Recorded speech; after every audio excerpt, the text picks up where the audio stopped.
Take a look at the first half versus the second half here. Look, no drive to the basket, second half, 5 less transition plays, just 4 points in the paint to go with an average shot distance of over 16 feet from the basket. Now, we heard from LeBron talking about all of this earlier, and he is adamant they are not going to slow things down. Take a listen. We play at our pace, and we play our game.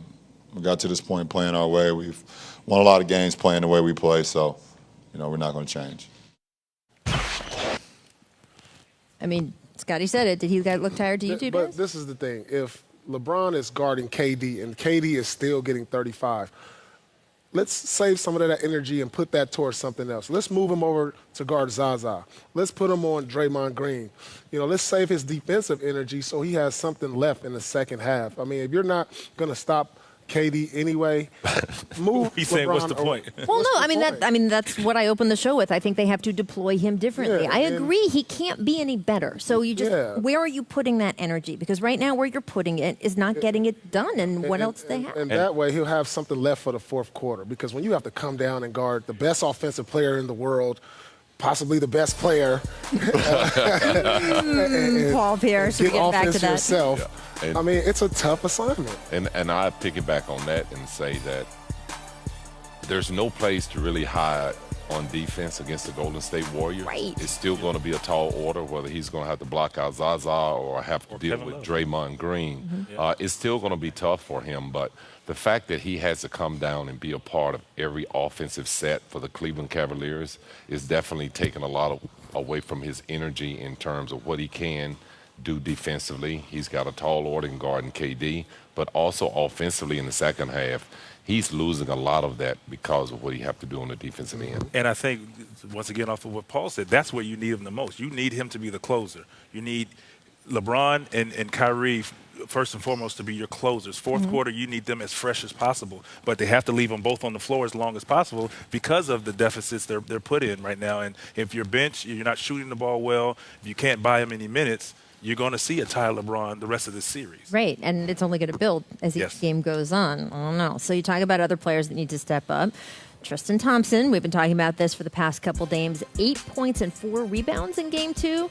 Again, Ty Lue sort of had to take him off the floor at some point. I think he played less than 22 minutes for the second game in a row.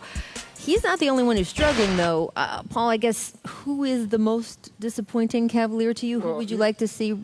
You can point to two guys. You can point to two guys. You can say, well, three things. You can say J.R. Smith, you can say Tristan Thompson, and the whole Cavaliers bench.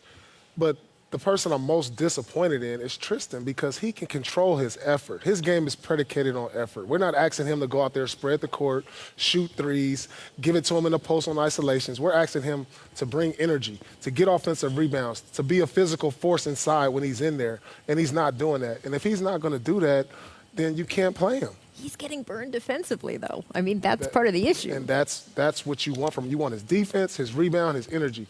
If he's not doing that, something he can control, he can't control how many touches he gets. He can't control if he gets isolations, but he can control how hard he plays on defense and his rebounding, and he's not doing that. And if he does that, he gets them extra possessions. Right. He gets them the chance to shoot open threes because they're great at that, the offensive rebound, throwing out to the three. That's what the league is all about now. Offensive rebound, throw it to the three-point line and get shots. That's all well and good. The But if Cavs he's had not doing more it. possessions in the first half of Game 2 than they had all year. They were still behind. Yep. So I mean, given out what Tristan needs to do, you really got to give credit to Golden State as to what they've been able to do. And they've limited Cleveland's second shots opportunities. And Tristan is a big corporate of, getting them second shots opportunities. So they've done a real good job of limiting here. I think the next thing that the Cavs have to do is maybe look at changing their lineup a little bit. Okay, so earlier today, Ty Lue was asked, what about swapping in Iman Shumpert for J.R. Smith in the starting lineup? And he just came out and he said,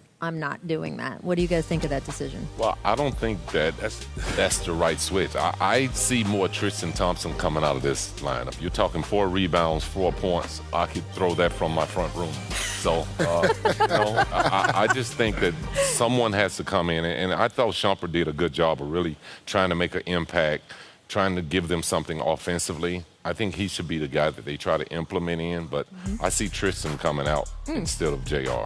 I mean, you're going to see a lot more of LeBron at the 4, I think, but not guarding KD. That way you can implement Iman Shumpert, maybe try to get J.R. Smith going. He needs more opportunities. I mean, he's an X factor for them a year ago when they won. He's only taking 6 shots. This is a guy who can get hot. He's considered a streaky player, but a guy that can get hot. He needs more opportunities if you want more from him. Because he opened up the floor, and that was allowing Kyrie to get into the paint. It was allowing LeBron to get into the paint. And once LeBron got rolling into the paint, while hitting those shots, it was a different series. So this is the opportunity. Game 3 is their opportunity. It's now or never. And that whole role players play better at home thing?